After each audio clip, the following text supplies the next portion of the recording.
इस वक्त की सबसे बड़ी खबर उन्नाव रेप केस को लेकर आ रही है। उन्नाव रेप कांड में सीबीआई गवाह बने पत्रकार वीरेंद्र यादव।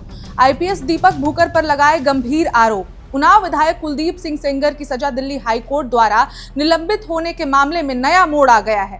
पीड़िता के पक्ष से सीबीआई गवाह को तोड़ने, बयान बदलने को लेकर गवाह पर फर्जी मुकदमा दर्ज कर जेल भेजने का मामला सामने आया है। फैसला आने से कुछ दिनों पहले 50 दिन जेल काट चुके सीबीआई गवाह वीरेंद्र यादव ने उन्नाव पुलिस के तत्कालीन पुलिस अधीक्षक आईपीएस दीपक भूकर पर गंभीर आरोप लगाए हैं। सीबीआई ने पीड़िता के पिता की मौत के मामले में वीरेंद्र यादव, जो कि पत्रकार हैं, उनको सीबीआई का गवाह बनाकर पुलिस सुरक्षा दी थी। पीड़ित ने उन्नाव पुलिस पर कुलदीप सिंह सेंगर के मामले में बयान बदलने का दबाव बनाकर उसे फर्जी मुकदमे में जेल भेजने का आरोप लगाया है। साथ ही इस मामले में चीफ जस्टिस ऑफ इंडिया और सीबीआई निदेशक को पत्र भेजकर सीबीआई जांच कराकर न्याय की गुहार लगाई है। इस मामले में पीड़ित गवाह वीरेंद्र यादव ने शिकायती पत्र लिखकर अपने और अपने परिवार को दी गई यातनाओं और उत्पीड़न करने का उन्नाव पुलिस पर गंभीर आरोप लगाया है। वहीं मुख्य रूप से इस मामले की साजिश रचने में उन्नाव के तत्कालीन पुलिस अधीक्षक आईपीएस दीपक भूकर पर शामिल होने का आरोप भी लगाया है और कुलदीप सिंह सेंगर के खिलाफ गवाही न बदलने पर झूठे मुकदमे में जेल भेजकर पुलिस हिरासत में कोतवाली में पिटाई करने का, 3rd डिग्री टॉर्चर देने का और आईपीएस दीपक भूकर के इशारे पर जेल भेजने का आरोप लगाया है। सीबीआई गवाह ने शिकायती पत्र में लिखा, पुलिस सुरक्षा हटाने के 4 दिन बाद ही उस पर गुंडा एक्ट की कार्रवाई की जाती है और उसके बाद गवाह वीरेंद्र यादव को बयान बदलने के लिए उन्नाव के तत्कालीन आईपीएस दीपक भूकर के इशारे पर शहर कोतवाल अजय सिंह, सब इंस्पेक्टर रवि मिश्रा ने उसे रास्ते से उठाकर उन्नाव कोतवाली ले आए, जहां कुलदीप सेंगर के मामले में गवाही बदलने के लिए थाने में कई घंटे 3rd डिग्री दी गई। पीड़ित ने आरोप लगाया है कि उसकी हालत बिगड़ने पर पुलिस ने उसे फर्जी मामले में जेल भेज दिया। 3rd डिग्री के दौरान गवाह को पिटाई की आवाजें सुनाने के लिए उसे आईपीएस दीपक भूकर पीड़ित को पीट रहे पुलिस कर्मियों को कई बार फोन करते रहे हैं। सीबीआई गवाह वीरेंद्र यादव को जेल भेजने के बाद पुलिस पत्रकार के घर पर देर रात दबिश देने पहुंची, जहां पर अकेली पत्नी और बच्चे मौजूद थे। पुलिस ने मासूम बच्ची को पिस्टल की नोक पर मां को डराया, मां को धमकाया। इस घटना से घबराया गवाह का परिवार कई दिनों तक घर से बाहर निकलने से भी डर रहा था। पुलिस से जान बचाकर छुपता रहा। हालांकि कुलदीप सिंह सेंगर की आजीवन कारावास की सजा निलंबित का फैसला होने के बाद गवाह ने अब न्याय की गुहार देश की सर्वोच्च अदालत और सीबीआई निदेशक को पत्र भेजकर की है। गवाह ने सीबीआई के निदेशक से पूछा है, सीबीआई उसकी और उसके परिवार को सुरक्षा नहीं दे सकती थी तो फिर उसे गवाह क्यों बनाया गया। बहरहाल इस मामले में कई सामाजिक संगठन न्यायालय के आदेश पर खिलाफत की आवाज उठा रहे हैं और पीड़िता के पक्ष में न्याय की गुहार लगा रहे हैं। अपने हाथों से मारना पड़ेगा उस बंदे को, जैसे निर्भया वाले कांड में फांसी हुई है। मैं तो वैसा ही चाहती हूँ कि इनको भी फांसी हो ताकि हमको न्याय मिले। लेकिन जज साहब ने ये फैसला सुना के देश की बेटियों को डरा दिया। जान है तो मैं लड़ाई लड़ूंगी, चाहे मुझे कुछ भी करना पड़ जाए, चाहे मरना ही ना पड़ जाए। नाबालिग से बलात्कार का दाग, पॉक्सो एक्ट की बेड़ियां और एक पिता की मौत का इल्जाम। जिस गुनहगार को दुनिया सलाखों के पीछे सड़ता देखना चाहती थी, उसके लिए उसकी अपनी बेटी बाहर आजादी की बिसात बिछा रही थी। क्या आप सोच सकते हैं कि एक बेटी अपने गुनहगार पिता को बचाने के लिए किस हद तक जाएगी? ये कहानी है ऐश्वर्या सेंगर की, जिसे लोग महज एक दुल्हन समझ रहे थे, लेकिन वो तो कानून और सियासत की वो खिलाड़ी निकली जिसने उम्र कैद की सजा काट रहे कुलदीप सिंह सेंगर के लिए दिल्ली हाई कोर्ट के दरवाजे खोल दिए। साल 2023 में मिली वो 14 दिनों की मोहलत महज एक शादी की रस्म नहीं थी, बल्कि एक बहुत बड़े मास्टर प्लान का हिस्सा थी। आखिर उस आलिशान शादी के पीछे क्या खिचड़ी पक रही थी? कैसे एक बेटी ने रसूखदार सियासी घरानों को अपना कवच बनाया? आज इस वीडियो में हम सेंगर की बेटी के उस शातिर प्लान का खुलासा करेंगे, जिक्र करेंगे जिसने सिस्टम को हिलाकर रख दिया। एक तरफ दिल्ली के इंडिया गेट पर अपनी जान देने की बात कहती वो बेबस और लाचार पीड़िता, जिसकी चीखें शायद सिस्टम के कानों तक पहुंच नहीं पा रही, तो दूसरी तरफ सलाखों के पीछे बंद एक पिता के लिए ढाल बनकर खड़ी हैं उनकी शातिर बेटी, जिसने अपनी बुद्धिमता और राजनीतिक बिसात से वक्त का पहिया घुमा दिया। उन्नाव का वो खौफनाक कांड जिसे दुनिया आज तक नहीं भूली। उसके सबसे बड़े गुनहगार कुलदीप सिंह सेंगर को आखिरकार दिल्ली हाई कोर्ट से जमानत मिल चुकी है। उसकी उम्र कैद की सजा फिलहाल सस्पेंड है, लेकिन क्या आप जानते हैं कि उम्र कैद की सजा काट रहे इस बाहुबली को जेल से बाहर लाने के पीछे असली दिमाग किसका था? ये कहानी उस बेटी की है जिसने न केवल कानून की बारीकियों से अपने पिता का बचाव किया, बल्कि एक ऐसे रसूखदार घराने में शादी की जिसने सेंगर परिवार के गिरे हुए राजनीतिक कद को एक बार फिर उत्तर प्रदेश की सत्ता के शिखर पर बैठा दिया। आज बात करेंगे ऐश्वर्या सेंगर की, वो बेटी जो यूपी के एक पूर्व मुख्यमंत्री की पुत्रवधू बनी और जिसने राजा भैया से लेकर ब्रजभूषण शरण सिंह जैसे दिग्गजों को एक मंच पर लाकर खड़ा किया। आखिर कैसे इस बेटी ने अपने पिता के लिए न्याय की पूरी परिभाषा बदल दी, चलिए विस्तार से समझते हैं। दिल्ली की उच्च अदालत ने 23 दिसंबर 2025 को उन्नाव दुष्कर्म मामले में मुख्य दोषी और पूर्व भाजपा विधायक कुलदीप सिंह सेंगर को सशर्त जमानत दी। अदालत के इस आदेश के बाद सेंगर की उम्र कैद की सजा उसकी अपील लंबित रहने तक निलंबित की गई है। कानून की इस प्रक्रिया ने उस पीड़िता को गहरे सदमे में डाल दिया जिसने लंबे वक्त तक न्याय की लड़ाई लड़ी। पीड़िता की स्थिति इस कदर गंभीर हो गई कि उसने इंडिया गेट पर प्रदर्शन कर अपनी जान लेने की कोशिश भी की, बात कही। लेकिन इस पूरी कहानी की जद्दोजहद और अदालती फैसलों के बीच एक नाम सबसे ज्यादा चर्चा में है। वो नाम है कुलदीप सिंह सेंगर की बड़ी बेटी ऐश्वर्या सेंगर का। ऐश्वर्या न केवल सेंगर की बेटी हैं, बल्कि उन्हें अपने पिता की सबसे बड़ी कानूनी और रणनीतिक ढाल के तौर पर भी देखा जा रहा है। ऐश्वर्या सेंगर ने दिल्ली में रहकर कानून की पढ़ाई की और वे शुरुआत से ही अपने पिता की कानूनी टीम का सक्रिय हिस्सा रही। जब पूरा देश कुलदीप सेंगर के खिलाफ आक्रोश में था, तब ऐश्वर्या ने मीडिया के सामने आकर बेहद ही सधे अंदाज में अपने पिता का बचाव किया। उन्होंने सार्वजनिक मंचों पर यह दावा किया कि उनके पिता के खिलाफ लगे तमाम आरोप महज एक सोची समझी राजनीतिक साजिश का हिस्सा हैं। साल 2021 में जब उनकी माता संगीता सेंगर का भाजपा से टिकट रद्द कर दिया गया, तब भी ऐश्वर्या ने पार्टी नेतृत्व की आलोचना करने में कोई संकोच नहीं किया। वे एक ऐसी बेटी के रूप में उभरी जिन्होंने कानून की बारीकियां समझते हुए अपने पिता के रसूख को बचाए रखने की हर एक संभव कोशिश की है। ऐश्वर्या की चतुराई और भविष्य की रणनीति उनकी शादी और राजनीतिक संबंधों में साफ झलकती है। 8 फरवरी 2023 को ऐश्वर्या की शादी गोरखपुर के कैप्यारगंज से 6 बार के भाजपा विधायक फतेह बहादुर सिंह के बेटे विश्वान बहादुर सिंह से हुई। यह विवाह केवल 2 परिवारों का मिलन नहीं था, बल्कि उत्तर प्रदेश की सियासत के 2 बड़े ठाकुर परिवारों का एक मजबूत गठबंधन था। विश्वान बहादुर सिंह के दादा वीर बहादुर सिंह उत्तर प्रदेश के 14वें मुख्यमंत्री रह चुके हैं। इस तरह ऐश्वर्या एक ऐसे परिवार की बहू बनी जिसकी जड़ें कांग्रेस के दौर से लेकर आज की भाजपा सरकार तक बेहद गहराई तक फैली हुई है।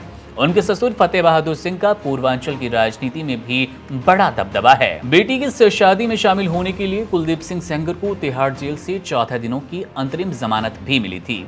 उस समय हुए शादी समारोह ने पूरे प्रदेश का ध्यान खींचा, क्योंकि वो किसी राजनीतिक शक्ति प्रदर्शन से कम नहीं था। इस आयोजन में कुंडा के बाहुबली विधायक राजा भैया, कैसरगंज के तत्कालीन सांसद ब्रजभूषण शरण सिंह और करणी सेना के बड़े नेता ठाकुर राणा सिंह जैसे दिग्गज इस समारोह में शामिल हुए। ये तमाम चेहरे कुलदीप सिंह सेंगर के उस सामाजिक और राजनीतिक नेटवर्क की गवाही दे रहे थे जो जेल की सलाखों के पीछे रहने के बावजूद कमजोर नहीं हुआ था। राजा भैया और ब्रजभूषण शरण सिंह जैसे नेताओं की मौजूदगी ने यह साफ कर दिया कि ठाकुर समुदाय के भीतर सेंगर का प्रभाव आज भी बरकरार है। ऐश्वर्या सेंगर ने जिस तरह से अपने पिता की कानूनी लड़ाई को संभाला और जिस तरह से उन्होंने एक शक्तिशाली राजनीतिक घराने में अपना स्थान बनाया, वो उनकी रणनीतिक सोच को दर्शाता है। एक तरफ जहां पीड़िता आज भी तर की ठोकरें खा रही है और न्याय की गुहार लगाती है, अपनी जान लेने की कोशिश कर रही है, वहीं दूसरी तरफ सेंगर परिवार का रसूख और उनका राजनीतिक नेटवर्क पहले से कहीं ज्यादा मजबूत होकर उभरता नजर आया। कांग्रेस के पूर्व मुख्यमंत्री की पुत्रवधू बनने के बाद ऐश्वर्या के पास अब राजनीतिक कवच भी है, जो कि भविष्य में उनके पिता के लिए बेहद मददगार साबित हो सकता है। सवाल ये उठ रहा है कि क्या सत्ता और रसूख की ये बिसात न्याय की देवी और उनकी आंखों पर बंधी पट्टी को और ज्यादा गहरा कर देगी। उन्नाव केस की पीड़िता के पास केवल अपनी पीड़ा और संघर्ष है, जबकि दूसरी तरफ एक ऐसा परिवार जिसके तार दिल्ली से लेकर लखनऊ और गोरखपुर तक जुड़े हैं। ऐश्वर्या सेंगर द्वारा तैयार की गई ये सुरक्षा दीवार और उनका तगड़ा राजनीतिक गठबंधन अब इस मामले में एक नया मोड़ दे रहा है। ये देखना दिलचस्प और दुखद दोनों होगा कि आने वाले समय में न्याय की जीत होती है या फिर सत्ता के गलियारों में बने ये मजबूत रिश्ते एक दोषी को समाज में फिर से स्थापित करने में सफल हो जाएंगे। फिलहाल जमानत के इस फैसले ने इस चर्चा को भी जिंदा कर दिया कि रसूखदार लोगों के लिए कानून के दरवाजे किस तरह से खुलते हैं, किस आसानी से खुलते हैं। सामने ला दो, मुझे फूलन देवी बनने में मजबूर कर देंगे कुलदीप सिंह सेंगर। मुझे अपने हाथों से मारना पड़ेगा उस बंदे को। जैसे निर्भया वाले कांड में फांसी हुई है, मैं तो वैसा ही चाहती हूँ कि इनको भी फांसी हो ताकि हमको न्याय मिले। लेकिन जज साहब ने ये फैसला सुना के देश की बेटियों को डरा दिया एकदम। मेरा पति घर पे डर के बैठा हुआ है। अब लग रहा है कि कोई परिवार से या हमें मारा जाएगा या मेरे बच्चों को मारा जाएगा। जान है तो मैं लड़ाई लड़ूंगी, चाहे मुझे कुछ भी करना पड़ जाए, चाहे मरना ही ना पड़ जाए। जेल वापसी पक्की। क्या रसूखदार कुलदीप सेंगर की जमानत पर सुप्रीम कोर्ट अब ताला लगाने वाला है? बेबस बेटी की चीख और सीबीआई का बड़ा एक्शन। क्या रसूख के दम पर मिली आजादी अब एक बार फिर सलाखों में तब्दील हो जाएगी? नमस्कार, मेरा नाम है मुकुंद और आप देखना शुरू कर चुके हैं वन इंडिया का स्पेशल न्यूज बुलेटिन देश दिन भर।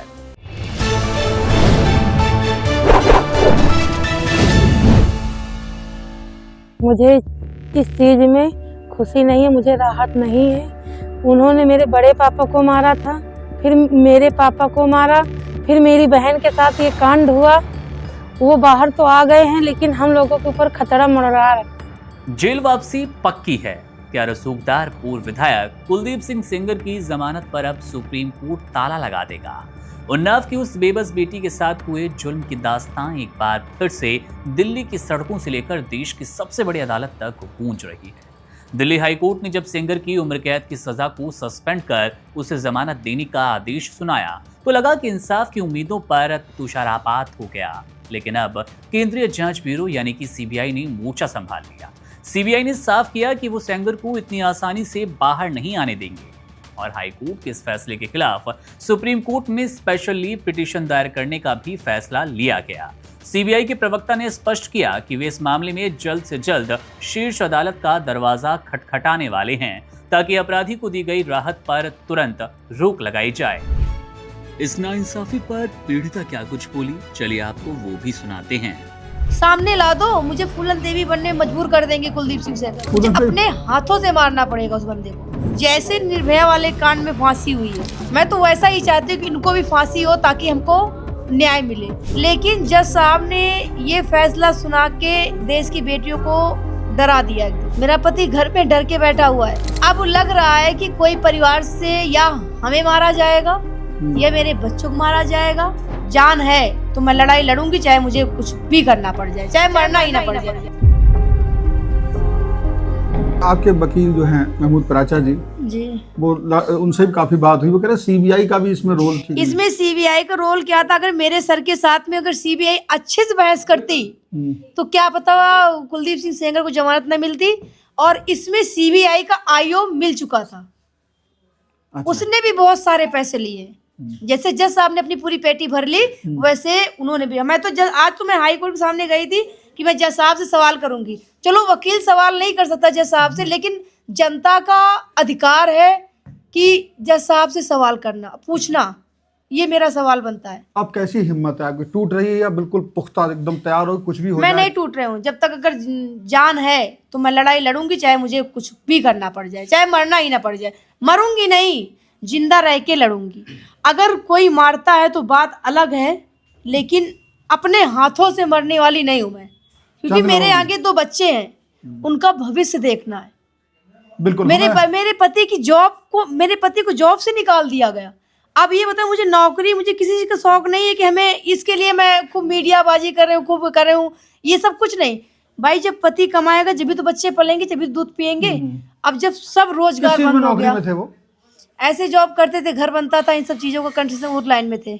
वहां से हटा दिया उन्हें हटा दिया। डर है। किसने हटा दिया? कंपनी ने हटा दिया भाई। कंपनी पे प्रेशर लगा रहे हैं। अच्छा, आपने अभी कहा था कि कोई रोजगार नहीं कि अपने बच्चे को जिला सकूं। बिल्कुल। अब ये आपने कहा था कि कुलदीप सेंगर, अभी कहीं मैं सुन रहा था, पक्का नहीं था मुझे, मैं आपसे पूछ रहा हूँ कि ये 2027 चुनाव से पहले जमानत दी है, ये क्यों लगता है? 2027 क्योंकि चुनाव आ रहे हैं, अपनी बीवी को चुनाव लड़ाना चाह रहे होंगे। हमें भी खबर आई है। लेकिन ऐसे आरोपी, रेप के आरोपी, अगर परिवार को, फैमिली को टिकट दी जाती है तो समझ लो ये मेरे साथ घोर अन्याय हुआ है। जज साहब ने ये ऑर्डर सुना के देश की बेटियों को एकदम अंदर से डर पैदा कर दिया कि अगर अब मैं घर के बाहर निकलूंगी रेप होगा। महिला आयोग की अध्यक्ष स्वाति मैम का भी यही मांग था कि फांसी होता निंदक को, लेकिन बड़ी पार्टी का देख के उसको फांसी नहीं दी गई। जैसे निर्भया वाले कांड में फांसी हुई है, मैं तो वैसा ही चाहती हूँ कि इनको भी फांसी हो ताकि हमको न्याय मिले। अगर आपसे अभी गैंग रेप का केस मेरा पेंडिंग में है, अभी उसमें सजा नहीं हुई है, वो सीबीआई कोर्ट में चल रहा है, लेकिन जज साहब ने ये फैसला सुना के देश की बेटियों को डरा दिया एकदम। अभी दूसरे केस में फैसला भी नहीं आया और अभी वो उसमें तो जमानत एक हो गई नॉर्मल और सा है। जमानत हो गई। वो तो नॉर्मल सा है, जब इतने बड़े केस, एक लड़की के साथ रेप होता है, पिता को मार दिया जाता है, परिवार की सुरक्षा हटा दी जाती है। वीरेंद्र यादव पत्रकार ने, उन्होंने पापा के हॉस्पिटल में बयान लिए थे, बोला था क्या हुआ, तो उन्होंने बयान की पेन ड्राइव वगैरह सीबीआई के सरकारी गवाह बने थे, गवाह बन गए, इसलिए उनको भी, पत्रकारों को भी धमकाया गया। कुलदीप सिंह सेंगर ने 50 दिन जेल में रखा है। अच्छा, उन्हें तिहाड़ जेल से मुकदमा सब उनके करवा ऊपर क्या इल्जाम लगा दिया?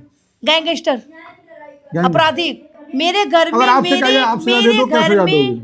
सामने ला दो, मुझे फूलन देवी बनने मजबूर कर देंगे कुलदीप सिंह सेंगर। कैसे मुझे फूलन से? अपने हाथों से मारना पड़ेगा उस बंदे को। ये आपके मन में क्रोध है? क्रोध है। अगर मेरे सामने खड़े हो जाए, मैं उनको वैसे, अरे उनकी बेटी, उनका अपने पिता का ही एक वो भी बेटी है ना, ऐसे पिता को तो घर से निकाल के फेंक देना चाहिए। उनकी बेटी तो किसी बहुत बड़े पुराने मुख्यमंत्री के हाँ, ये भी मैं कहना चाहती हूँ कि वो यूपी के पूर्व सीएम के पोते से शादी की, क्योंकि वीर बहादुर सिंह के, वीर बहादुर, फतेह बहादुर के बेटे से शादी की है।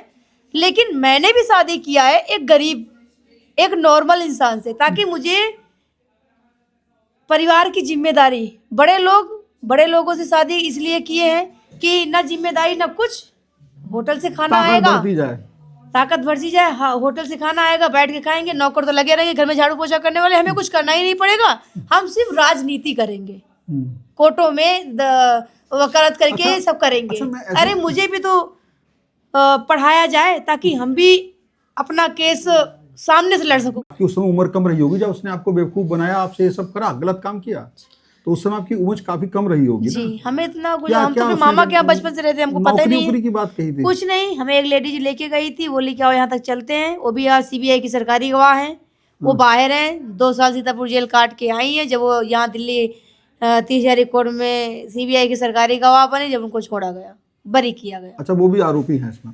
आरोपी थी लेकिन बरी कर दिया गया। आपके पिताजी को क्यों हिरासत में ले लिया था जिनकी मौत हो गई? मौत हो गई, अब क्यों लिया गया? दुनिया देखी है, पब्लिक देखी है कि पहले मारा, उसके बाद में उल्टा ही आरोप लगा के जेल भेज दिया, जेल में भी जाके, अब तो जेल में भी जाके आंखों में सूजा कोच दिया। और ये तो उस समय आपको डर नहीं लगा? ये इतने ताकत भर लोग हैं, आपके पिता को भी मार दिया और ये सब, कोई हिम्मत कहाँ से आई आपके पास? कैसे आई हिम्मत?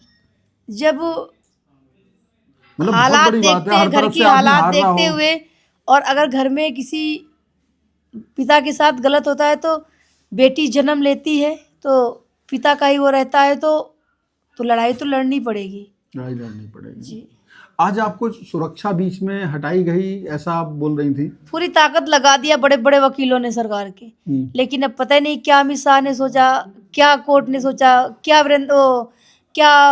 वेलांत त्रिवेदी सोची, क्योंकि उनको घर जाना था। तो आपको उस टाइम सुरक्षा मिल गई? मेरी पूरी ताकत लगा दी हटाने, लेकिन हमने हाथ बिल्कुल खड़े कर दिए। अब आप जब ये जो ऐलान हुआ कि भाई जमानत हो गई, तो उस दिन आपके दिल में सबसे पहले क्या आया? क्या करूं, मतलब एक हताशा तो आई? मैंने तो कोर्ट में अपील भी किया, मैंने लगाया था सोमोटो का, लेकिन वो भी खत्म कर दिया गया है।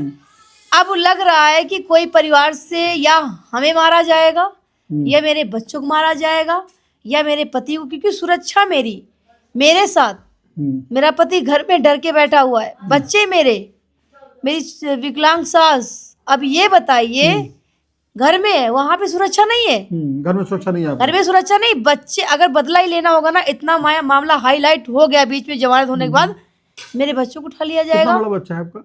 एक बच्चा 2 साल का है, एक बच्चा 1 साल का हो गया, दूसरे में लग गया, एक बच्ची तीसरे में लग गई। अब बताओ, अगर उनको उठाया जाएगा तो मैं तो ये सब छोड़ के भागूंगी ना बच्चों की तरफ अपने। हिम्मत टूटेगी। वो हिम्मत तोड़ने के लिए कुछ ना कुछ कांड कर देंगे घर में, परिवार में। पैरोकार गवाहों के घर में भी कांड कर देंगे कि इनकी हिम्मत टूट जाए।